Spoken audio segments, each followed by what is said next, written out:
Chennai reserve வங்கி அருகே ஆட்டோவில் கடத்தி வரப்பட்ட 400 நட்சத்திர ஆமைகள் பறிமுதல் செய்யப்பட்டுள்ளது. கூடுதல் தகவல்களை தருகிறார் எமது செய்தியாளர் கதிரவன். கதிரவன், வணக்கம். விவரங்கள் என்ன?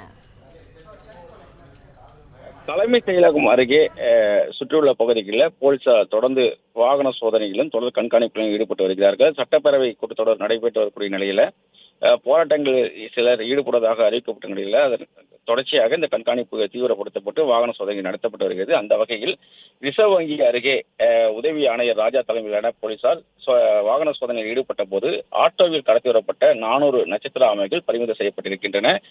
துணி மூட்டைகளுக்கு இடையிலே இந்த நட்சத்திர ஆமைகள் பதுக்கி வைக்கப்பட்டு கடத்தி வரப்பட்டிருக்கிறது. ஆட்டோ ஓட்டுநர் யாசின் என்பவரை பிடித்து தற்போது கோட்டை காவல் நிலையத்திலும் அந்த 400 நட்சத்திர ஆமைகளையும் ஒப்படைத்திருக்கிறார்கள்.